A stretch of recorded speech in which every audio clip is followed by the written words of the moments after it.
What is going on, everybody? This is your host of the Colin Thompson Show. Hope you're doing well. I appreciate everybody tuning in. The second official episode of the Colin Thompson Show. We're really excited to have Adam Brennaman joining us here in a little bit.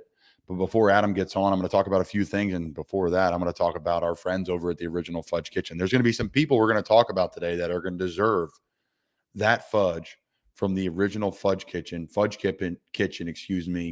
shipping sweet treats and just delicious items all across the country. When you're down the shore this summer, swing through, check them out, all the way from Ocean City, 2 locations, through the entire Jersey Shore with another 2 locations all the way at the bottom of the Jersey Shore in Cape May, New Jersey, where we reside. In the summer and the off season, a great place. So check that out. The Original Fudge Kitchen, fudgekitchens.com. It's really simple. I'm on the website right now. Fudge, chocolates, candy, saltwater taffy, fresh saltwater taffy. Add it to your cart. Order on a toll-free number, fudgekitchens.com. You can hit up the items that are on sale. You can hit up all the different kinds, 20-plus flavors of fudge. Again, we're on vacation this summer. You're down the shore. Swing through and support our friends over at the Original Fudge Kitchen, shipping fudge and sweet treats across the country. So thank you last week to Teak, who joined our show, a friend of the show, a nutritionist, former nutritionist for the New York Giants, and really worked his way up through the rankings of college football as a nutritionist and really the professional environment. And then worked his way over to the New York Giants, where we ran into each other before I had emergency appendectomy and got cut my rookie year. It was fantastic working with Teak. Tons of knowledge. And he came on last week, guys, and really just talked about his journey, his travel, why he left professional sports, why he loved professional sports, his unbelievable Twitter, the following, his kind of barbaric and fun approach to nutrition, which I really enjoyed. Something to really check out. So check out our last week episode. Also, Matt Lombardo joined us to talk all about the NFL, a great NFL reporter, insider, college football, talked NIL. We're going to talk a little bit about that with Adam Brennaman today. Had a stud college career at Penn State and UMass. And then coaching, and then off the field media and podcasting. He's got his hand in a little bit of everything. Another great social media follow. Again, I appreciate everybody joining us. Thanks to the official sponsor of Not For Long Media, the Original Fudge Kitchen. Before I talk about some things that are on my mind this week, and then we'll go to Adam. Guys, we have some new podcasts coming here that I'm really excited about on Not For Long Media. You guys already know about Breaking Bats. I'm wearing the hat right now. You can buy this hat on our website, notforlongmedia.com. You can buy our Not For Long Media apparel on there as well. So Breaking Bats with Brian O'Grady, just covering everything that you need to know about about pro baseball. I'm sure they're going to talk a little college baseball as things go in the World Series, College World Series, and the regionals just finished up this weekend, and I believe they're finishing up today on Monday. So Breaking Bats, ton of great stuff on there. We're adding a few others. 2 major stars from the Philadelphia radio business will be joining us, which we're really excited about. We're going to get into them maybe next week and break that news. So that's exciting. And then we have an episode called Brought to Light with Mario Abreu. It's going to be about military, first responders, law enforcement, raising awareness, raising funds.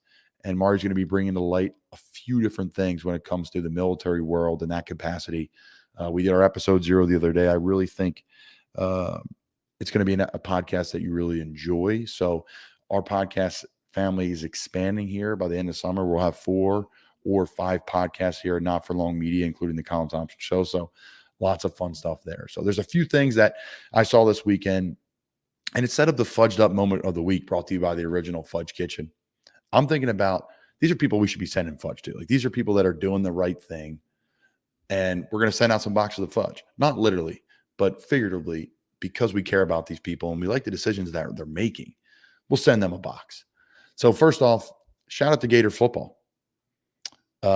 This is from Zach Albalverdi, a friend of mine I've done radio with down in Gainesville when I was visiting my wife, now girlfriend at the time, in Florida. I would swing through while I was training there and hanging out with her and watching her play lacrosse. I'd swing through and get a 20, 30-minute radio hit with the local radio down there. And Zach was always very kind, and all of the Gator radio people were kind, and all the people in Gainesville were always great to me. And I'm very thankful for my time there. It was tough in the beginning leaving Florida, but I worked through it. And we'll talk about Adam. We'll talk to Adam about transferring too and the struggles with that. But so go to Zach's Twitter, and I'm scrolling through, and I see what's up with Gator football. There's a bunch of NIL talk. There's a lot of things going on in the world right now about good, bad, and different. Well, this is one thing that NIL is good for. This is what it was for. This was the original purpose of it. Obviously, it's outgrown itself. I think we knew it was going to outgrow itself, but we just want to be honest with ourselves about it. So Zach Alberverdi tweets, Billy Napier has started a new Gator football tradition. Billy Napier, for those that don't know, was at ULL last year, Louisiana Lafayette. He was the head coach. He took the Gator job when Dan Mullen was relieved of his duties. Through Gator Made, Men's Warehouse measured the entire team for custom suits on Thursday. This wasn't a one-time thing either. There's a reason we're doing this. Someone in the operations department for the Gator football program brings up, so I'm going to read this. The Gator Man program, launched by head coach Billy Napier in January, is a holistic, player-focused, and purpose-driven initiative that develops the football players during their time at UF and beyond. Through the Gator Made program, Men's Warehouse visited the facility Thursday and measured all 121 players on the football team for 2 custom tailored suits. And this wasn't a one-time thing either. There is a reason we're doing this, said Josh Thompson, director of football operations. If you're a student athlete here for 4 years, you're going to leave with 8 suits. If you're a student athlete here for 5 years, you'll leave here with 10. So you're going to be getting 2 suits per year. And coach really wants them to be able to show their own individual style, which is fantastic. It's 2022. Absolutely. Go ahead, boys, especially if you're a freshman. Go and get that, simple all black suit, but you're going to need to, maybe mix it up with a little bit of swagger. He continues to say there's over 20 options. You can get jazzy with it if you want to. It is a custom as custom gets. There's lining, stitching, names inside everything. So again, this is on Gators Online. Zach Alberverdi, awesome interview here about Gator Made provides entire UF team with custom suits from Men's Warehouse. So this was the purpose of NIL, right? Things like this, where you can come in, betterment of the players, betterment of the staff, help the players prepare, do the little things like Coach Rule made us. When I was at Temple, we had to wear our suits. We decided as a team too as well to wear our suits to games. If we lost, we had to wear our suits back. If we won, we didn't have to wear our suits back.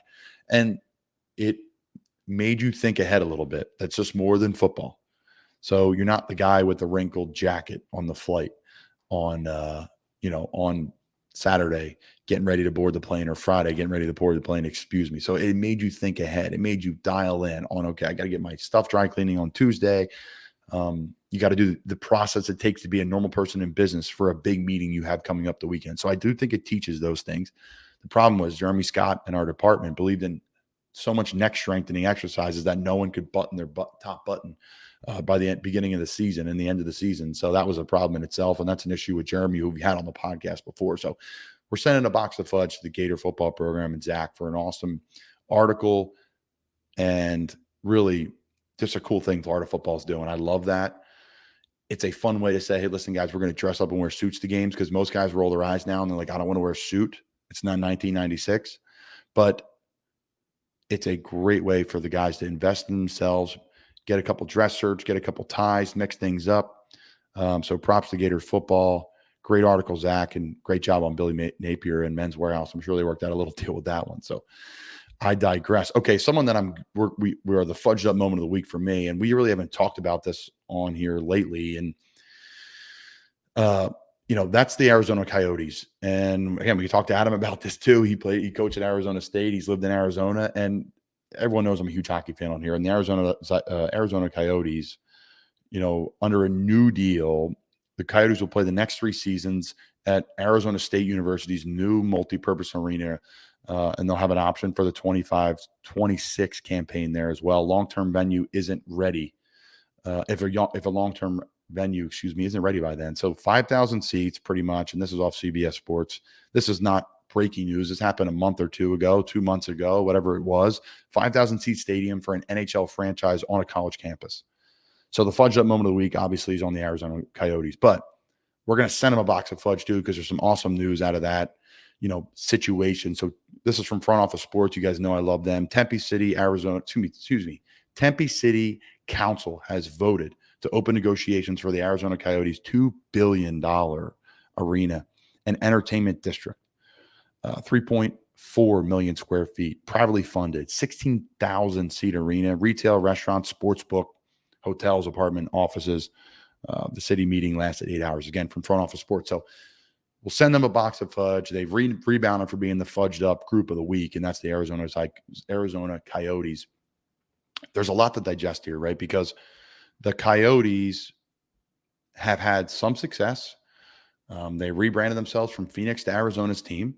They've had some high-end players. They've had some really good cup runs in the last, let's just say runs, but they've had some good moments in the last couple of decades of some good teams and some star players like a Kachuk and a Roenick and a Shane Doan, Darcy Kemper. They've had some good players. They've had some good teams, not stud teams, but good teams and competitive in the NHL, excuse me. But the issue is you're in a warm market. Oh, that's not going to work. Well, it can work because it worked in Tampa. It's working in Florida. It's working in Nashville, right? It's working in the South. Hockey is working in the South. Those are Tampa and Nashville have great fan bases. You could say safe to say the Florida fan base is hopefully getting a little bit better after a nice, President's Trophy winning team this year. So, again, fudge up moment of the week on the Arizona Coyotes for playing in a 5,000 seat stadium. And then also we're going to send them a box of fudge from Fudge Kitchen, the original Fudge Kitchen, shipping fudge and sweet treats across the country because, hey, they're building a stadium. At least a conversation's being had. They were so far out near the football stadium, and I believe Glendale, but that's not near the exciting parts, the popping college scene that is such a thing in Arizona. They have a lot of great cities there, a lot of great college scenes. The one thing I'll say is this. As much as people say that's crazy, they're playing in a 5,000 seat arena. How cool is that going to be as a student on campus? You're going to have a professional hockey team. You're going to see these huge markets come in and play in a 5,000 seat arena. Yes, it's kind of a joke that you're playing in 5,000 seats and you play at the highest level of your sport, and the money that's being lost off that and the money that's being gained by ASU and probably the NCAA somehow. So kudos to them. So I think it's going to be pretty raucous in there. It's going to be a party. It's going to be a great environment. Maybe it reinvigorates the fan base down there, adds some youth into the fan base down there. By the time the stadium's built in 2 to 3, 4 years, and it's in that great area, you may have a kind of a rebranding situation along with what's going on in school. So it's an interesting way to look at it. Again, sending them a box of fudge. They rebound them from the fudge up moment of the week. Good work by Gators football, what they're doing. But I can delay no more, folks. The great Adam Brennaman. He's been sitting backstage patiently, quietly. I brought up so many things that we're going to ask him. I probably forgot them all. NIL, Arizona Coyotes. First off, Adam, how you doing, man? I'm doing good, man. Appreciate you having me on. It's great to have you on, man. We've been, friends from afar, respected each other in the business for years, on the field, off the field. And here we are having on the pod now for the second time. It's good to have you back. Yeah, no, I appreciate it, man. It's been fun watching you build this podcast and your media company while you're still playing, man. I don't think there's many guys that can say they've done that before. So it's been fun to watch, and congrats on all your success. Thank you, brother. It's been quite the journey, guys. Adam was a stud tight end, number 1 tight end in the country the year after me, before I became a mess and broke every bone in my foot. At least for two straight years, right? You were 2013 ESPN. Yeah, 13 out of high school. You were 2012, right? Yeah, I was, and that was fun. That was just cool for me, a Pennsylvania guy. And the one thing that drove me crazy in Pennsylvania was Penn State was going through all their stuff there, and Mike McQuarrie was recruiting me at the time.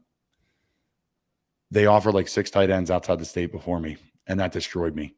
Yeah, was that Kent Taylor in your class? So Kent, and I ended up recruited to come to Florida with me, and we were friends at our time in Gainesville. Oh, that's right. You went to Florida together. Okay. Yep. And man, that drove me nuts. And it doesn't do with those guys, but I just thought Penn State through that era was just losing in state. And obviously Coach O'Brien recruited you, I'm assuming. Yeah, he did. Yep. Yeah, so it's a little different face than I was receiving when the face of the program was coming in, and he's coming from the NFL, and it's a tight end's dream, especially from New England and all those things. But man, I struggle with that. My ego, it still hurts my ego at the time.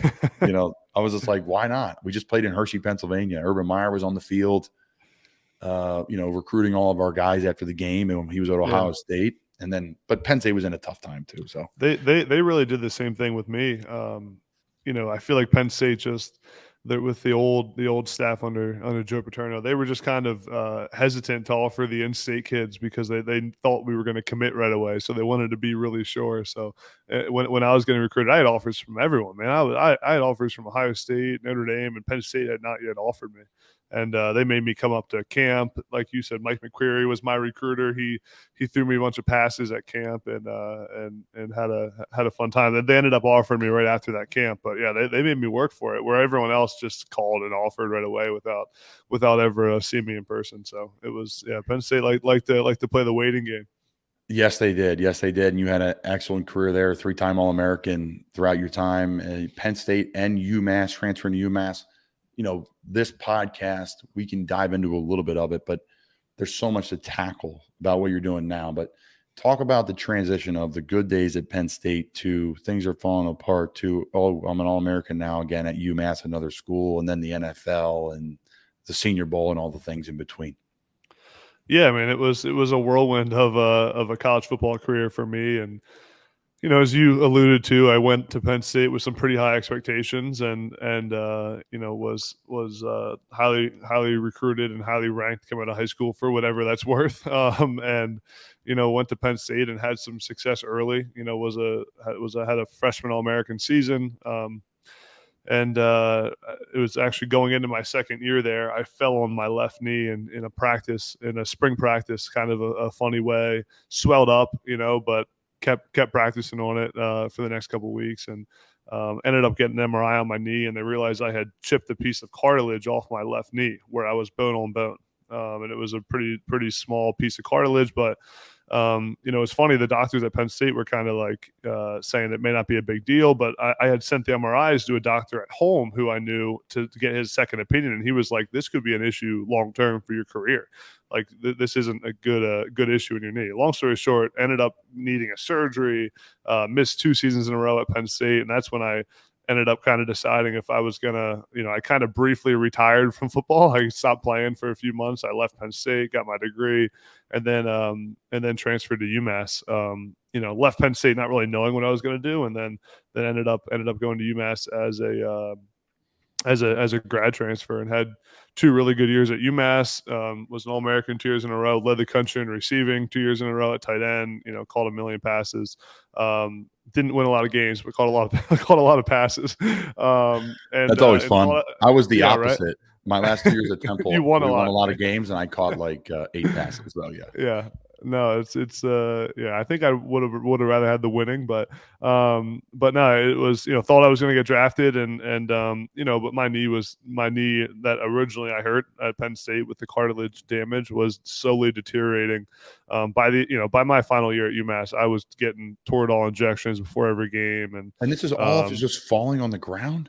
Yeah, so I had a kind of a strange. It wasn't even like a ligament. It was a piece of cartilage I damaged, and by the time that wears away, and by the time I got to my senior year at UMass, I had about a quarter size defect of cartilage in my knee where I was just bone on bone. And it's a really complicated injury that like not a lot of people understand. The closest thing when I explain to people what happened to my knee, same injury Greg Oden had when he got drafted to the NBA and never was able to play. The same exact thing. He had a cartilage damage in his knee, and it's really like a pain thing. Like you can't run or function the right way because every time you land on your knee, it's like this like pain goes through your leg of the bones hitting each other, because that's what cartilage does. It keeps the bones from hitting each other, and if it's on a bone on bone weight bearing part of your knee, that's like it's really hard to overcome from. So similar. I know Jadeveon Clowney had like a similar thing, but his was where he wasn't weight bearing on his knee. So not to go down the whole medical medical lesson here, but interesting stuff for people that don't understand a lot of the complexities of injuries that go on in the NFL. I mean, cartilage injuries in the NFL are kind of a sure way to end your career pretty fast. So that's what happened to me. I went to the Senior Bowl, and just wasn't able to perform anymore. Everyone in the NFL, you try to keep secrets from the scouts, but as you know, man, everyone knows what's really going on. So it became pretty clear that with my knee, and I wasn't even able to run without pain injections, and that I wasn't going to be able to play in the NFL and no one was going to take me with knowing how bad my knee was. I mean, no matter how talented you are, you're only as good as the time you can be on the field. and that was just the reality of it. So it was tough having such a good college football career and being so close to the NFL and not playing was tough, man. But it's the transition was good, and just kind of all part of the journey. Adam, they're still X-raying my foot that I broke in 2011. I believe it. I haven't had an issue with it in forever. I believe it. I have a deck screw in there that you literally would build a deck with, and it's unbelievable. And if I don't feel it rarely, and it's fantastic. So they're still, going into that. And it's funny you compare it to an NBA guy, your injury. So I explain, why I got medically, relieved of my scholarship at Florida to people.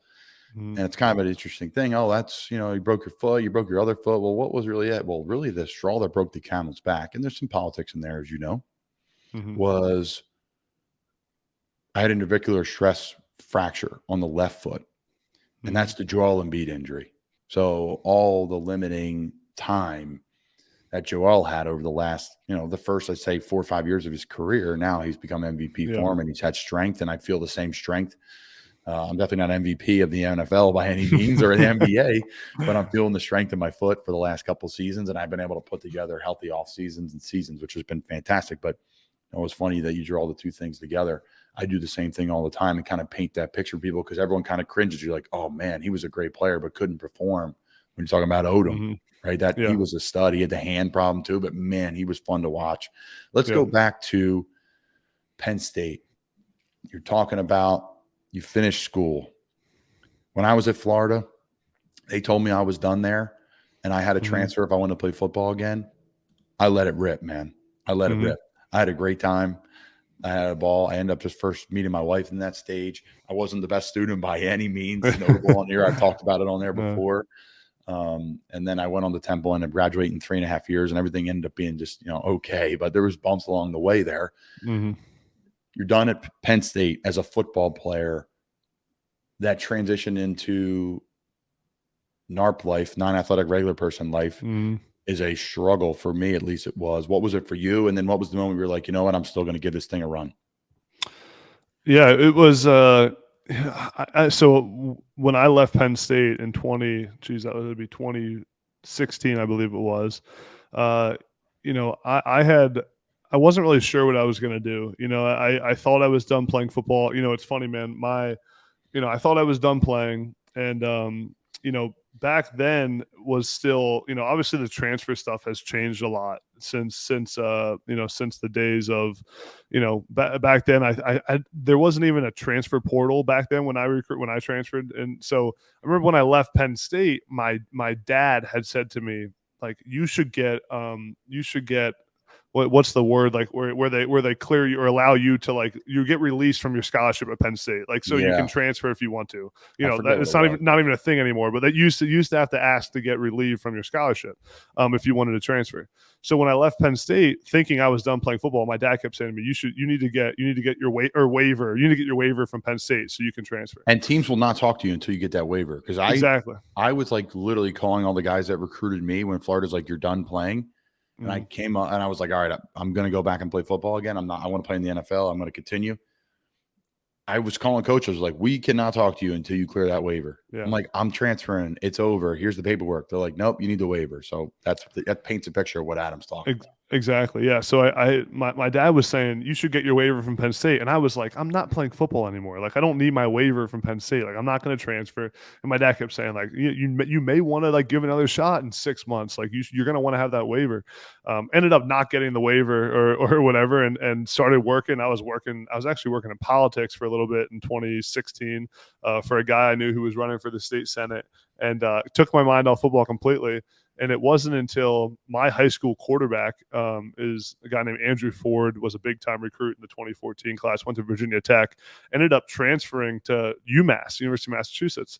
And he was home for a week in the summer after he transferred, and he was saying, man, you should really come to UMass. And I knew the head coach at UMass was a guy named Mark Whipple, who I knew really well because his son was one of my good friends from Penn State. His son went to Penn State with me. So, just some chips started to align where I knew the people at UMass a little bit. I knew some of the coaching staff. The head coach I knew, Andrew Ford, was there, and he was home one day in the summer. We were at my my house. He was over at my parents' house, and they started, Andrew, my dad, and me started talking about, maybe I should come out of retirement at 20 years old or 21 years old and That's go real transfer though, to man. UMass.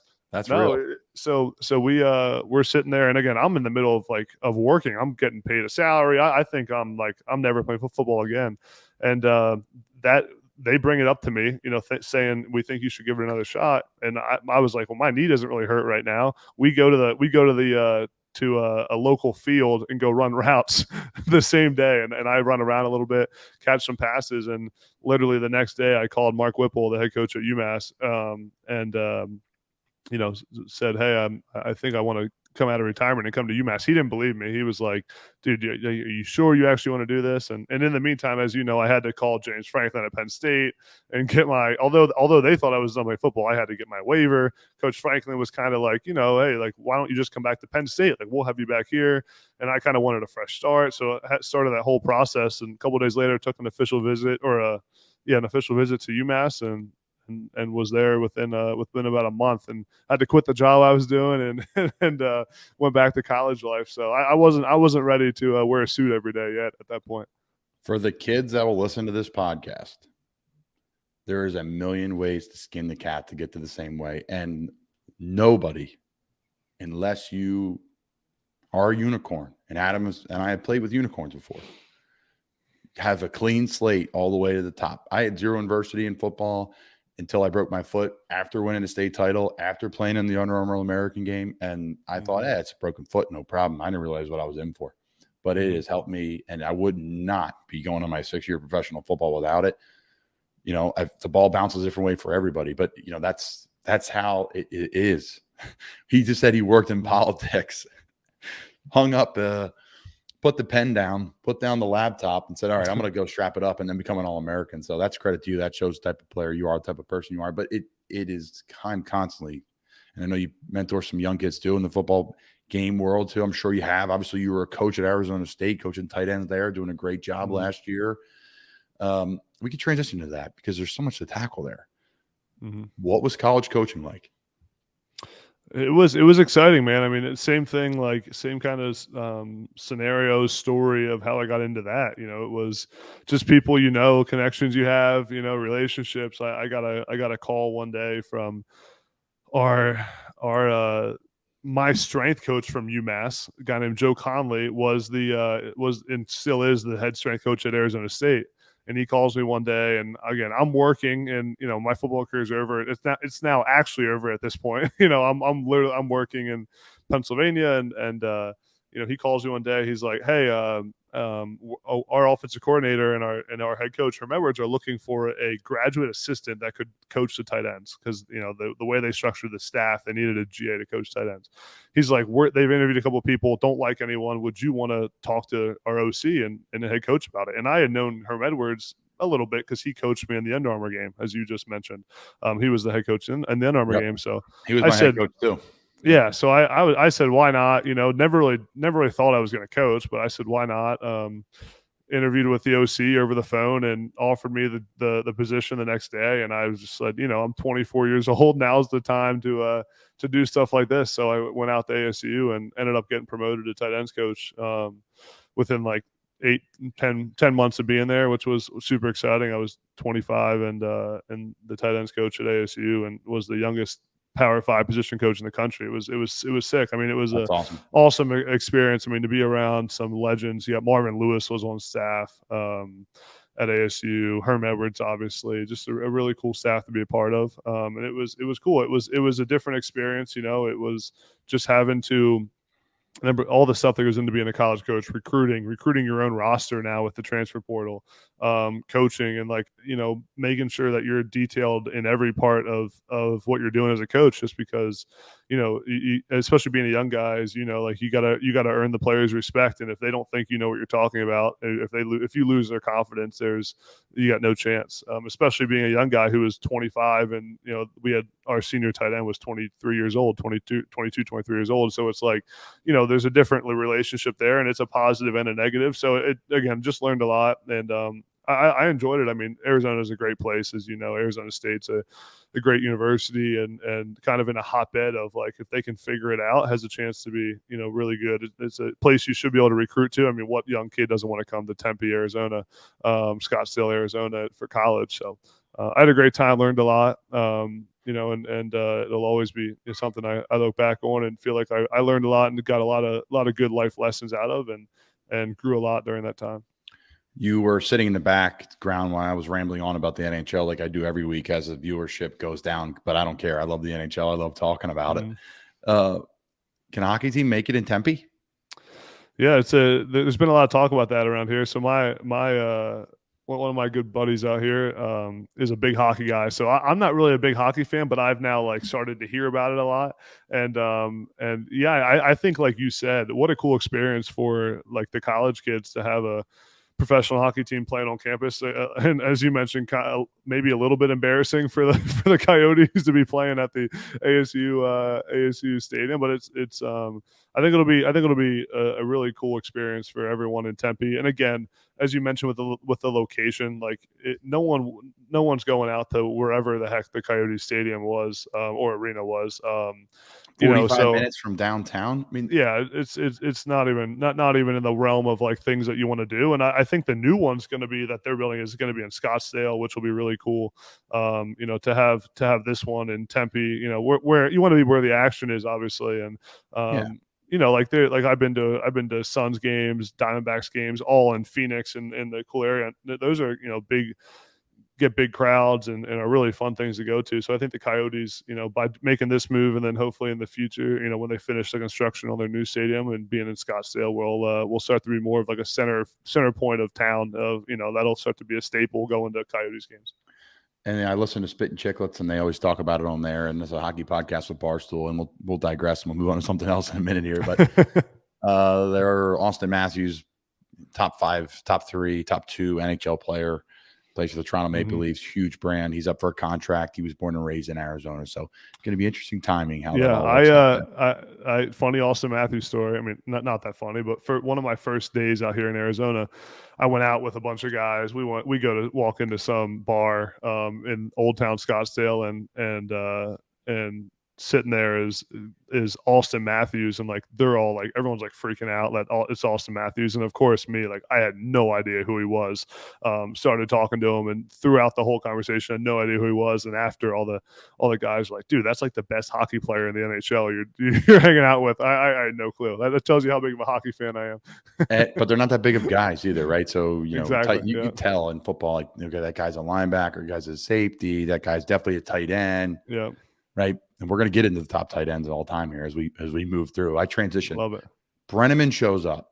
Okay. So content, video, short form, you're doing killer stuff with social media. So interactive. Love it. Appreciate it.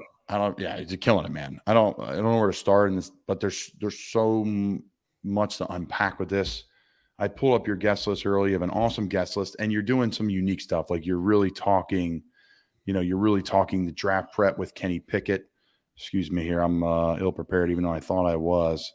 But you've had Kenny Pickett on. Let's see. Who else you had on before as I'm prepping this here? Let's see this. We had Pickett. Chase Edmonds was on, the new Dolphins running back. Mike Gesicki. We had Trace McSorley.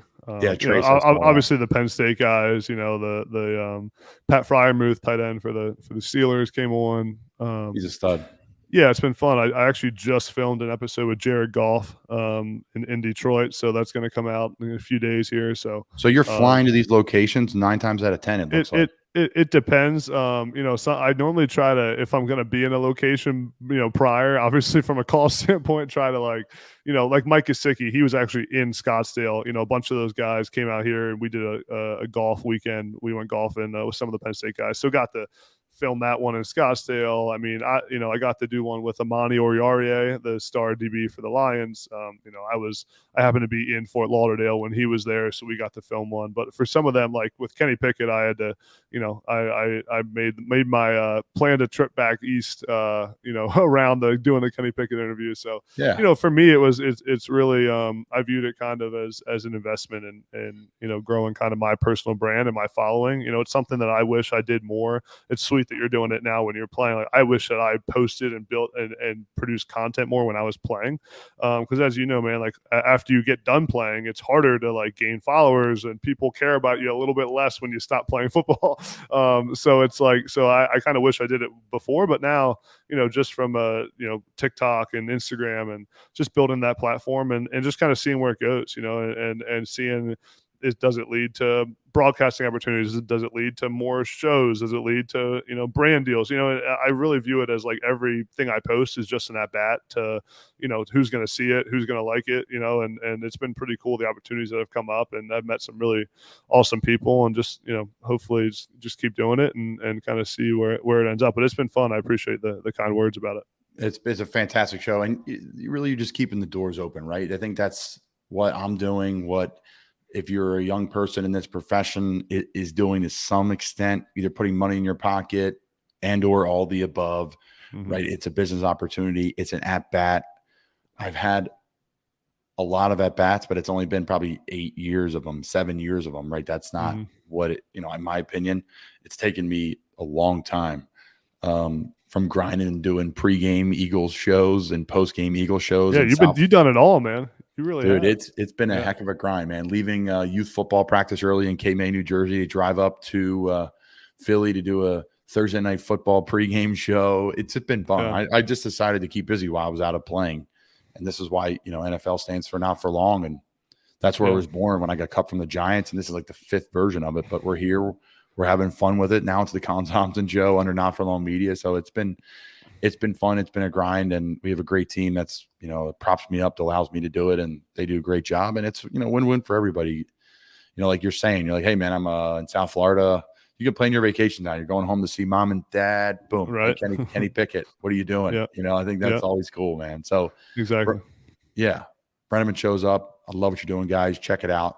You talk about a lot of different things. So the one thing you're talking about on social media is like college football players you like. You'll put some film up on your personal social media of the different routes guys are running. And here's a receiver to watch. Here's a tight end to watch. Here's an offensive lineman I like. Here's a guy that flashes. Here's a guy that plays tough. Here's the guy that's got great accuracy, whatever it may be. I think you're doing a really cool. That's such cool stuff. I'm going to start stealing some of your stuff because that's what we do in this business. It's no, really you should. Well, I mean, and I think too, the stuff that you're doing has been cool to watch, because I feel like, with just your brand as well, like it's grown, from the media stuff you do, it's way bigger than what it would be if you were just a, not to downplay your in it, but just a guy that switched teams a bunch in your NFL career and a guy, it's much bigger than it would be without it. So I think it's really cool to see you grow that thing as well. And like I said, with the at bat thing, like I just really believe, and I think that we're seeing more and more athletes and professional college players like realize it, but it's all about where's attention on social media, like who has the attention, and that's where a lot of good things go to. That's where opportunities go, with who has attention on social media. The original that the guy that actually gave me the idea to start doing this content type stuff was really Jordan Palmer. I don't know if you've seen Jordan Palmer's stuff. Yeah, he does a nice job. We try to get him on the show, so if you know him, tell him to open up his DMs and respond back to me. I will do that. I'll do that. Yeah, I don't know him super well, but I know of him. We've talked a little bit, but not super close. But yeah, I mean, just seeing his content, I was like, man, this guy's built his, and he's got a whole business around it now with quarterback training. He's not even really doing media stuff. He's just producing content, and now there's like 200,000 TikTok followers, and has really built a brand for himself through that. So yeah, it's exciting stuff, man. It's a really cool business, and athletes now are controlling their voice now than ever. Have you listened to the Bussin' with the Boys with JJ Redick yet? Not with JJ Redick. I need to. I've watched a bunch of their stuff. Is it a good one? It is fantastic. It's going to be the number one listened episode. It has to be. I mean, it talks about all the things we're going to. You and I are kind of discussing a little bit. Just for the sake of time and moving through things, we haven't dove into everything. But I mean, he talks about branding, controlling your voice, what media is going to look like in the future. It's all athletes running everything. There's still going to be journalists. There's still going to be media people that have a purpose, but you can already see it. Players are mic'd up on the field doing games. Bryce Harper's in the Phillies game talking about 100%. in right field. Yeah. Like, guys are controlling their narrative. And I want to bring it back. We're talking about NIL narrative, so I'm going to stick with this, and we'll bring it back to some of the players you're looking forward to seeing this year, and maybe a team in college football you like this year. But NIL wise, this is a great way, because honestly, off the field, I don't have enough juice to bring enough bring some pocket change in, or pay people to run a media company with me. So doing this creates another form of income, another form of exposure, right? NIL. Yeah. What are your thoughts on this NIL thing? I know that's such a broad topic, but it is taken off. I think a guy like you and me would have probably did pretty well in the NIL days, maybe for different versions, you catching 100 balls, but it's a really interesting, it's a bear to tackle. We talk about it every week on the podcast, because to me, it's one of the hottest topics in sports.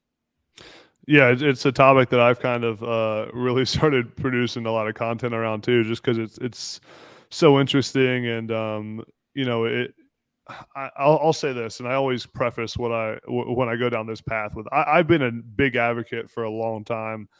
Even I remember being in high school and like writing papers on why college athletes should get paid. I've been a big advocate for a while, as most of us athletes have been, and a vocal one of like that NIL needs to happen. It needs, players should be able to get paid, especially off their name, image, and likeness. I do think though that the combination of what we've seen now with NIL coming with no regulation due to the ruling by the courts, and the NCAA not really having anything to do with it.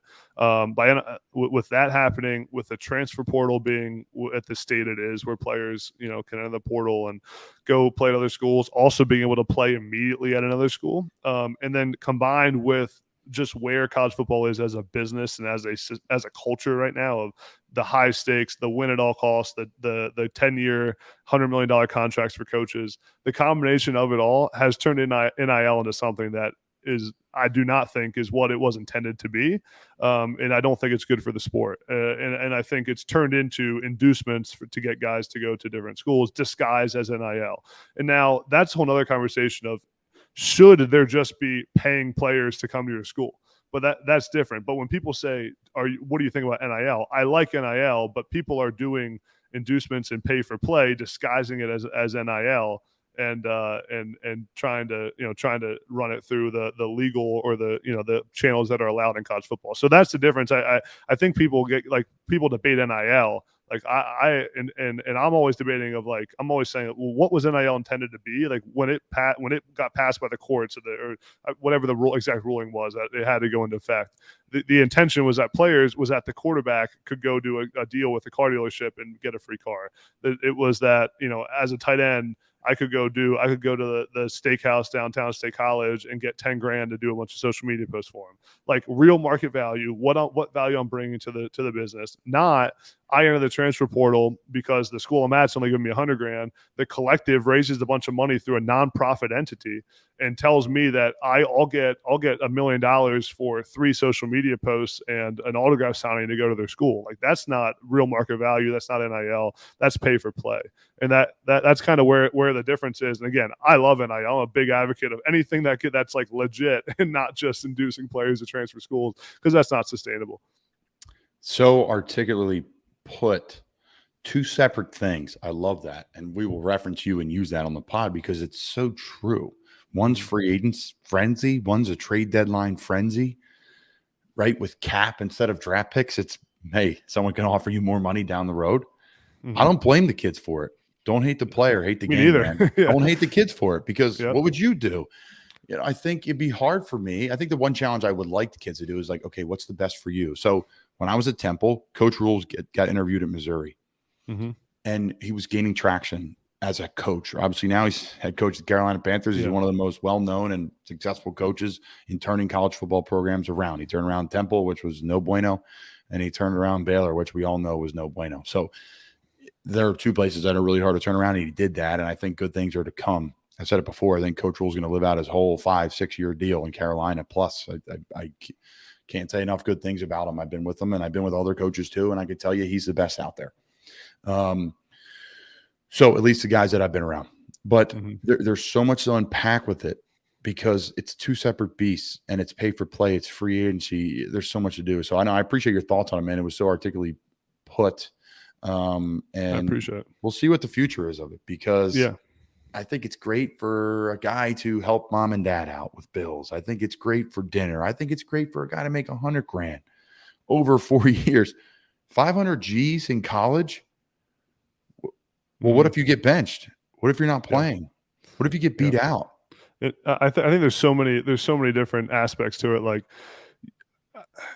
to prove that, like, it's not the real market value that these guys are bringing, like what NIL was intended to be. I mean, how many guys in the NFL do you know, including probably yourself, that complain about how they don't make enough money off marketing deals? I mean, I know guys that are superstars in the NFL, maybe not super, but like guys that are starters in the NFL, all pro, like, that complain like, dude, I can only make $100,000. I made $100,000 last year off marketing deals. Like, no one wants to give me, like, and every NFL player thinks they're going to make millions off brand deals because they're not really that valuable to these businesses. Like Jordan Addison, when he transferred from Pitt to USC, that was like the big one that everyone was, that's kind of what blew the whole thing open, right? When Jordan Addison in the transfer portal, Blickenoff winner, wide receiver from Pitt, one of the best players in America, transfers to USC, as I'm sure you've seen.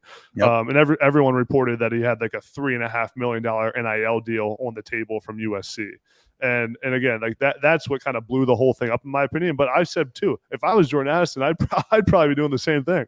That's more money than they're making in the NFL. Exactly, but it's the environment that we've had. So I think at the end of the day, we're going to see something, I think, pretty soon from I know a lot of the coaches are calling on, federal legislators, U.S. senators to get involved with antitrust law, and then too, you think about this, and I know I'm you got me on my NIL rant, no, so go, I just keep going. But anywhere, I explained the difference between the two, NIL and just pay for play or inducements or paying players to go to your school, which is, it's a whole separate thing. But anywhere, any sport or that has that part to it, there's regulation to have an equal playing field. Like the NFL, like they have the salary cap, they have the trade deadlines, and they have all these rules by the NFL to keep everything in line. Right now, the NCAA is going that direction with no rules and regulation. So it's just, there's no salary cap, there's no parity, as Nick Saban always said. We need parity in college football, which that whole thing was hilarious too. And then he wins every game. Yeah, right. But yeah, the irony is great. Yeah, but yeah, I mean, I think. Exactly, but any time you get down that world, there's like the NFL is a salary cap. There's things like that come in that keep it from just being a pay for play, bribing people to transfer or attend a school. It's guaranteed cash too, whether you play a snap or not. What if that booster's like, hey, that's the wild part. Yeah. Think about this. The NFL, I always tell this story. People ask me, what's the NFL like? I said, okay, here's my first story about the NFL. I signed with the Giants, rookie deal, 3-year, 4th-year option, undrafted tight end, whatever it was, $1.5 million, right? A lot of money. Baseball players get every dime. Basketball players every dime. I made $4,500 out of that, which I probably paid for in gas bills from New York to Doylestown, between the Giants and Cape May. Yep. And then I paid for a little bit of a stipend that we had to pay because it was so expensive to live up there. The Giants couldn't afford to put all the rookies up and pay for all of it. So I made $0 off of $1.5 million deal. These guys are getting straight cash, homie. This year, Adam, as you know, 118. I get a check for my salary. It's broken up into 18 pieces. I play every week on that active roster. I get that money. The minute I stop playing on that active roster, the money stops. If I play week 1, I make 1/18th, and that's it. Of whatever the deal is. It's public, right? It's just veteran minimum. It's anything. Right? It's beautiful. I have the best job in the world. I'm not complaining, but I'm saying that's the world. That is the difference we're in now, that these guys can make this money. Is everybody making that money? No. But the percentage is going up. The opportunity is going up. I think there's a hot flash situation where the businesses are like splashing the pan. I got to get involved in this. I mean, we worked out and we're close to some deals with college athletes ourselves to try to make things work. Right? Because why not? We're going to transfer. We're going to roll over to another subject about athletes here in a second. I appreciate Adam Brennan join us. This whole broadcast is brought to you by our friends over the Original Fudge Kitchen. You can get anywhere in the Jersey Shore, any of those major shore points, from Ocean City to Cape May, and they ship across the country. So, Adam, you touch on players, you touch on teams in college football and in the NFL. Mm-hmm. You've talked a lot about Miami, your boy Mikey G, Jersey Shore's finest. You're talking a lot about Tua, that team there. You've talked a little bit about Penn State, Ohio State, Michigan, different teams you like. Is there a player in college football that you're looking forward to watching this year? A team you're looking forward to watching this year? Boy, picking one. You're challenging me here. Listen, yeah. You can do whatever you want, man. This is your show. This is your forum. No, I appreciate it, man. I did a video on this a couple weeks ago. I think Oregon's got a chance to be really good this year. I love Dan Lanning. Even after losing Mario. Yeah, I think so. That's kind of why I didn't want to give you like an easy one. You know, that's always, I wanted to go a little wild card on you. I think Bo Nix is going to be really good. He's played a lot of football at Auburn. Kenny Dillingham's their offensive coordinator at Oregon, and he's been really good everywhere he's been. Like I said, Dan Lanning I think was a great hire. He's young. I think he's going to obviously has a great roster at Oregon, just with how they've recruited, how Mario's recruited, and I think they got a quarterback in Bo Nix that's played a lot. And it's funny when I posted a video about Oregon and mentioned Bo Nix, all the Auburn fans were like, "Well, you didn't watch him play like an Auburn fan did the last 3 years." They were like, "He's been terrible." But I really don't. It's a team sport, folks. It's a team sport, right? Who are they playing? Who are they playing? Exactly. So I think it's going to be. I think Oregon's got a chance. They got a good one early in the season. Oregon, Georgia. So Dan Lanning is going to be going against his his former school where he was the defensive coordinator. So that'll be telling. But I think they got a chance to be good. I mean, from a player standpoint, there's a lot of guys. I've done a lot of videos on different guys. I mean, I think the main one I'm excited to see, just from an intrigue standpoint, is Will Levis at Kentucky. I'm happy you brought him up, man. I wanted to ask you about him. If you didn't mention him, I was gonna make you say it. So I'm sorry. His name again, and then. Yeah, Will Levis, a quarterback at the University of Kentucky. He transferred from Penn State, never played at Penn State really. Maybe got a couple snaps, but never started at Penn State. And he's such a polarizing figure. Like, I just saw a mock draft had him at number 1 overall in the 2023 draft, or 2023 draft. And then some people think he's terrible. So it's like you got it. There's a fine line. What I do know is I know him a little bit personally, so this may be a little bit of a biased take, but I mean I don't know him that well. But he's a Penn State guy, so just know him through that realm. But he's a huge guy, like 6'4". It looks like a tight end when you look at him. Super strong arm, and he's a freak athlete. So the combination of those three, being massive, being a freak athlete, and having a strong arm, I know someone's going to draft him high in the draft just from those things to begin with. And he played pretty well at Kentucky. I mean, they were throwing that thing around, and he had a pretty good season last year. So I'm excited to watch him. I think Sean Clifford has a good year at Penn State. I mean, I've had Sean on my show, so. So again, props another to guy him, man, for the NIL stuff, huh? Yeah, really cool. I was just going to mention that too, because it ties in a little bit. You should have him on sometime, because he's a great interview too, and has a great perspective on NIL, and he's debated with me a little bit on this too. I hosted a Twitter space a few weeks ago, and was talking about NIL, and he jumped on and started debating with me about just saying that basically if the market's the market, then they should be able to make whatever they can make on NIL, and that it's the free market and things like that. So, and again, players have different perspective than I guess the old players like you and I are. But yeah, I think Sean Clifford has a good season for Penn State. I think Penn State has a good year. Which they need under James Franklin. Now that he's got his big contract, and I think Clifford has a good final 17th year of college football here for him. 17 years for Clifford. Yeah. Just like Adam Brennaman. Right. It's good stuff in Happy Valley. I know they have a ton of studs. I know James is ready to get some wins there, and shout out to Pat Crafts, because Pat Crafts a new AD at Penn State here starting pretty soon, and Pat was Adam, your school's going to be in good hands, man. He's a great man. What was he at Temple? He was at Temple through our big run there. Hired some good coaches, to follow Coach Rule and Jeff Collins. Mm-hmm. is a good man. Spend time with him, spend time with his family. Is really good at his job. A former college football player himself. There's a relatability factor. He's got the young. He's got the active personality, the active coach. A great guy, family man. Went to BC. Had some success there, but probably not there long enough really even to dial it in and see what it would have been. But he's the right hire, I think, at Penn State. So kudos to them. I saw his intro press conference. I watched a little bit of it, and just being a Penn State guy, I wanted to see who the new AD was, and I was ready to run through a brick wall after I listened to him. He was fired up, man. I was juiced. It's a dream job for him. I think it's crazy for someone to say, "Oh, this person should stay here forever, stay there forever," especially even at a big school, right? I'm not just saying Temple, but that's a guy that you knew was going to be successful. That's a guy you knew treated people the right way, at least from what I come across. That's all I can judge. And Pat was first class through and through, and was fantastic for our football team, a team that was going to be cut from Temple. Yeah. Imagine that landscape. Now the league is littered with Temple players and coaches. All right, so I told you we were going to do a top tight end list, and I didn't know what to do. Where do I draw the list? I watched Tony Gonzalez play in Atlanta. I barely remember in Kansas City. I, watched Dallas Clark play, but I don't remember him with the Bucks. He had a cup of coffee somewhere else too.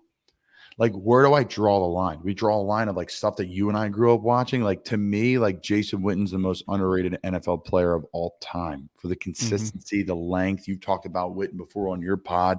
I'm a huge Witten guy, probably because athletically, size-wise, this is probably the closest player I've ever matched up with.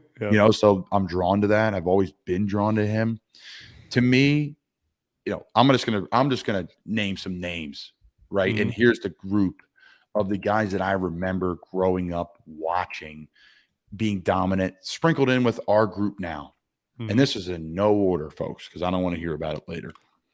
You're going to hear about it no matter what. And that's fine. I will if I hear about it. That's good. We need conversation. So Antonio Gates, obviously, Dom, I'm not going to go through every guy and talk a little about him, but Antonio Gates, they were special. So Gates, Witten's my favorite tight end of all time. Kelsey, obviously, is a stud. He's changed position receiving-wise forever. Greg Olsen, Jimmy Graham, Zach Ertz, Mark Andrews come on the scene strong. And there's a lot of really underrated guys in the league that can block. I'm not saying Nick Boyle's on this list, but Nick is a tight end that is dynamic and can change the game with his physicality. He can catch the ball when he's healthy. He can play.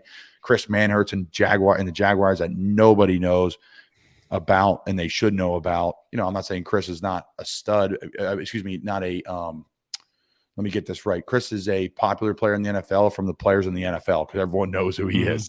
He's the best blocking tight end in the NFL, probably other than Kittle, who's on this list again too. So folks at home, watch a little film on Chris Manhertz, stud.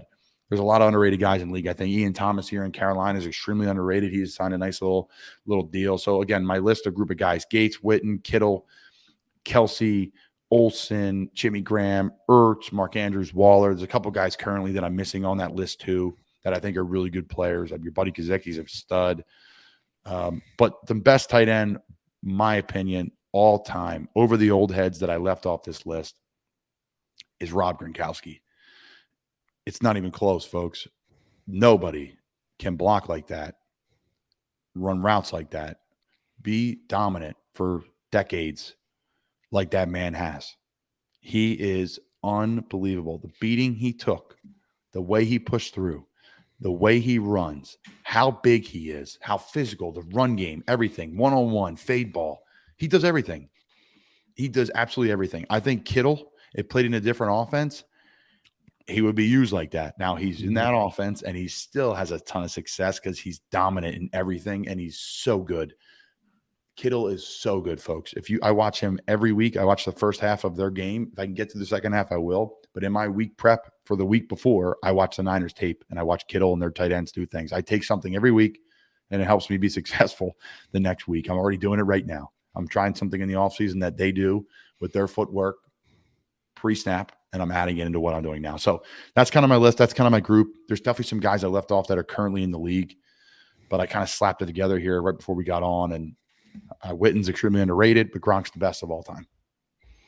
Yeah, I don't disagree too much with you. I mean, I did a video or did a show and talked about Witten being the best of all time. And I think Wow, I I forgot. I think remember that. That's yeah. strong. That's strong. I think you can. I think we could debate that a while. I think I will say maybe when I was filming that more so Witten is like the best in what epitomizes like what it means to be a tight end. Yes. And kind of more so like what you were saying about, just like the consistency, the blue collar approach, like just what you're going to get every single day, day in and day out. I think it's hard to rank any of those in order is difficult for me. I mean, I think Tony Gonzalez, like it's tough to put Gronk ahead of Tony Gonzalez for me. Excuse me, but I mean, I love Gronk. I've been a Gronk guy my whole life. Yeah. I've never watched him and growing up. I think there's a lot of young guys. Sorry.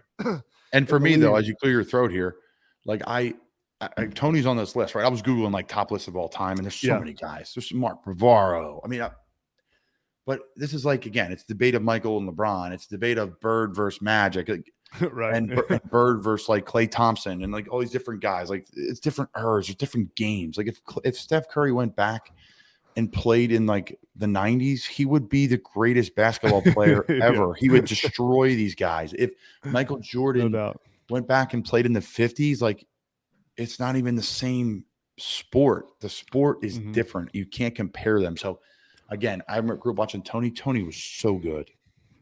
So good. Gronk in the block. To me, it's like, okay, we got to talk about complete tight ends over here, passing tight ends over here, like smaller tight ends over here. Like, where are they at? Yeah. The thing about Gronk is he was kind of the guy who fit in every category. I mean, he was obviously the big guy, the wide tight end, but it's funny when I went to Penn State. I remember I met with Bill O'Brien before I committed, and we sat down for a while. We're watching film, and he was showing us the Gronk and Hernandez film from the Patriots, and he kept saying to me, it's funny looking back, not funny, but I mean looking back on it, he's like, you're going to be how we're going to use you how we used Aaron Hernandez, and it's actually why I started wearing number 81 at Penn State because we had Kyle Carter and Jesse James 87. At Penn State. They were kind of like the Y tight ends, and I was going to be like the move guy. I was never a massive. I'm 6'4". I was like 230 at the time, so I was kind of like the move tight end. Jesse James is like 6'7", 265. But yeah, it was kind of getting into like the different categories and all that. And then you mentioned too, like some of the young guys in the league. I think there's so many young tight ends right now. Like there's so many good young tight ends in the league. I mean, I really think that Pat Freiermuth has a chance to be really good. I mean, he had a good rookie season, and I think he's going to be. I think in 10 years we'll be talking about him like as in the consistency level of just like a guy, and being in Pittsburgh is like perfect for him. I think it's a great system for him. I love Zach Ertz. Been a Zach Ertz guy forever. I got to give a shout out to Brent Selleck. He was like the Mr. Consistent from the Eagles. Baby. I loved Brent. That was my guy in high school. Brent Selleck, number 87 for the Eagles. I loved him. Yeah, Brent is a stud. Of course, being in Philly, I watched him too. Extremely underrated. Their room at one time, it could be one of the best rooms in NFL history, was Brent Selleck, Zach Ertz, and Trey Burton. And I played with Trey. Yeah. And Trey's a great player and got a big contract in Chicago and had a good year or two there and 3 and got hurt and he's just kind of been out of it. But that was a good room. That was a really good room. Yeah, so Tight End U will take place June 22nd to the 24th at Vanderbilt, Music City. More than 50 tight ends. This is per CBS Sports. 50 tight ends. George Kittle, Greg Olsen, and Kelsey are kind of fronting that. I'm just happy my guys. No, you think I got invited to that, buddy? I don't think they're inviting. I don't think they're inviting 3rd, 4th, 5th tight ends in the NFL to it. I am not going. I'm happy Ian Thomas is going. I'm happy Chris Manhertz is going. Another guy, should be going. I think it's Dan Arnold, another stud in this league. Played in Arizona, long runner, track guy. He's actually texting me during the pod too. So shout out to Danny. But another great in-person interview we had on the pod here with Justin Ayers. So, let's see what else I got for you. That's it, man. I appreciate it. There's so much more we can get into. I got to get you on more, get you more and more consistently. Some great chatter and people that are watching live. I appreciate the comments, the text. People are loving the interview. So I'll say this, NFL-wise.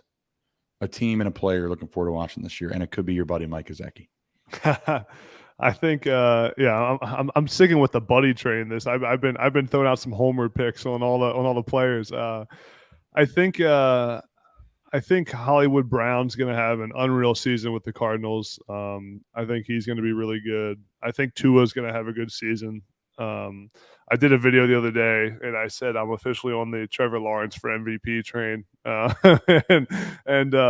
like what they did in Jacksonville, man. We talked about that with Matt Dude, Lombardo. I love it, man. I really, again, when you do that kind of those hot takes on TikTok, people think you're doing it to just get views, but I actually am on the Trevor Lawrence for MVP train. I love Doug Peterson. I believe, I think they're gonna have a great rebuild, and they did a great job getting some talent around him. So I think it'll be good. I did, like I said earlier, I talked to Jared Goff last week for a while. I had like an hour and a half conversation with him in Detroit, and I think they're going to turn the corner. He obviously played a lot better at the end of the season last year, and now they put some talent around him. Obviously drafted the Alabama receiver in the first round, so I think they're going to be decent. There's a lot of guys. Mike Gesicki, like you said, I think he's got franchise tag. He's going, obviously, the big year for him, just for a lot of reasons, but especially financially. So, and he's got no state income tax there in Florida, so he's know. good. He's going to sign a massive deal, probably with another team, maybe Miami. I have no inside sources. You saw the David Njoku deal that kind of set the market on a different level. So I texted Mike when I saw that, and I said, I mean, when you sign this deal, I should just send me $100,000 and we'll call it even. Mike's just so bouncy, and he's just a guaranteed touchdown walking, and he's fun to watch, man. You can't replicate his stuff. That's the one he's such a freak. Oh, that's why I'm like, they're in another category. Put them, the unicorns, you can put them in another category, because they're just in the 1% of the 1%. I play with a few guys like that. One of them is Christian McCaffrey, where they're just on a different playing field than other guys. So. No doubt. Yeah, Mike's he's such a special talent. I mean, and it's funny. We talked about this when I had him on my podcast too. Like, is he a wide receiver or a tight end? Because most of his snaps, like 90%, are in the slot or out wide. So it's a big wide out. Exactly. That's exactly what we were getting at. But it's a crazy conversation, though, dude. Think about this. It really is. Yeah. So in fantasy football, I draft tight ends all the time. What's the difference? They still catch the same amount of balls. Everyone's like, "You're crazy," or "You're a tight end guy." I'm like, "Well, I draft Kelsey and Kittle and Mike Gesicki." It's like drafting Devontae Adams and DJ Moore and whoever, right? Like it's the same. So pay them the same. I don't get it. And they do more. And the whole joke in the NFL is the more you do, the less you get paid.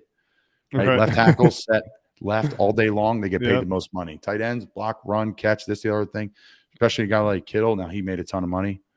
He was in California, though, so he's cutting a big he's got a big check. Yeah. So Gesicki will be good. Plus, he'll keep his place in Florida. So he'll keep the state income residency rolling when he signs somewhere else, or he signs in Miami. So good for him. Penn State tight ends deserve to get paid. Jesse got paid. Yeah. A couple of really good guys, Farmouth, like you said, in Pittsburgh. What a great landing spot for him, too. Yeah. Being out there. So Adam Brennaman shows up. Check him out on social media. Great short form content, long form content, video, audio, you name it. Follow him. Adam, thanks for joining us, brother. Appreciate it, man. We'll have to do this again soon. Absolutely. Appreciate it. Welcome him in, Jack Connell into the scene. Jack is back. Literally, Jack in the back is back. How we doing, buddy? Doing good. I just want to make a side note. You're talking about tight ends in fantasy. I had George Kittle and Travis Kelce in my fantasy team this past season. That was the best team in the league. They're the only two players I remember on my team. I didn't win the league because I had like one really, you know how it is. Like you have one really bad week at the end of the season. It screws everything up. But I had like by far the best record in my league until the playoffs. So I'm all for drafting tight end. Jack in the back. Guys, dialed in. Just like we're dialed in some Fudge Kitchen. The original Fudge Kitchen, fudgekitchens.com. Just ship somebody some fudge this summer, right? We talked about the fudged up moments of the week. We talked about people we're going to send some fudge to because they're doing the right things. Eating some fudge, it's the best way to celebrate. But we're going to talk a little NBA playoffs, which I have to talk about and check that box for Jack and the boys. Jack does a great job with all our highlights, posting that stuff on our social media. All right, Jack, what's going on with the NBA playoffs? Boston seals a game 1. Game 3's Wednesday night in Boston. It was a classic Golden State game 1. I mean, anybody who watches Golden State knows they just show up in the third quarter and go off. I mean, Steph I think he had 21 points in the first quarter anyways. It was just really leading Golden State's way game one. And Boston had a phenomenal fourth quarter. Of course, Sixers legend Al Horford just has come back to life in Boston at 35, 36 years old. And it's helped pretty much create a big three between him, Brown, and Tatum to push Boston past Golden State for that game one. Golden State came back game two, swig and blew them out. I mean, Steph Curry, another phenomenal game. He had like 31 points and he didn't even play the fourth quarter. Jordan Poole, an insane half-court shot. I mean, that's just exactly what you're going to get with Golden State. I mean, you cannot count them out of any game. That was the third quarter again is when they blew up. It's the third quarter. Golden State is inevitable in any basketball experience. So Golden State is on a runaway train, but it can really go anyone's series.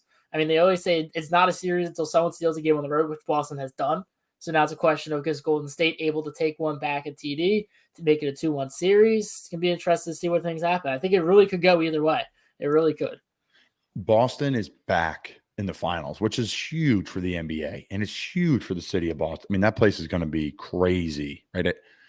People say Philadelphia fans are raucous. That place in Boston is going to be – the top's going to be blown off of that arena, TD Bank, I believe it is. I will be dialed in on that one, Jack. I will have it out of the corner of my eye. I will admit, because of the forum and because of the play. Obviously, I'm kidding around, but the talent on the court, the quality of hoops in the playoffs down the end gets a little more or less one-on-one and more team game, which I enjoy. I'm a college basketball guy. I enjoy the team game, not as much one-on-one. Okay, so that's our NBA talk. If you had to guess who's going to take it, Jack, who takes it? Golden State. It just feels like it's Golden State series to lose. Unless I feel like if they continue to play as they should, Klay Thompson heats back up a little bit after he struggled the other night. I mean, it's Golden State series to lose. If Steph's shooting as he has his entire career and Klay Thompson finds himself again, I feel like it's going to be it will come down to the wire. It'll be a 6 or 7 game series, but I think Golden State ends up on top. Jack, are you playing hurt right now? What's up with your finger? Oh yeah. It's a little gruesome. I won't go too crazy into it. We were redoing our deck this weekend, and I was a little bit of an idiot with a flower box. I'm like hitting the back, and I was trying to get the dirt out of our garden, and it slipped, and the nail kind of went through, so we had to take a little trip. You got to bleep that out there. No, I'm kidding. Jack in the back. You're playing. Hey, listen, you're playing through it. No harm, no foul. Great work out of you. That would not be a foul in the NBA playoffs, but it would be a foul in the NBA regular season. Absolutely. James Harden be on the line going 20 for 20, and everyone would say how he had 45 points. I digress. Draymond the other night, did you see that highlight of Draymond? He literally looked like Mike Allstott. He was going to set screens. He was just putting his shoulder in like 3 Celtics defenders, pushing him back to give Steph open space. I mean, it technically wasn't a screen, but it was very football-esque in that one. You're talking about no fouls being Draymond played at Michigan State. I heard he was struggling a little bit, but I'm sure it's, if he gave some time and space, I'm sure he'd be a pretty good tight end in the NFL. He's a big old boy. He's a great player. He's an all-time great NBA player, I think, defensively, and he could still put it in the bucket too when he gets hot. So, yeah, I'm a big Draymond fan. I know something happened on Twitter the other day. I didn't even pay attention. What happened? Was it controversial from him? Did he do something?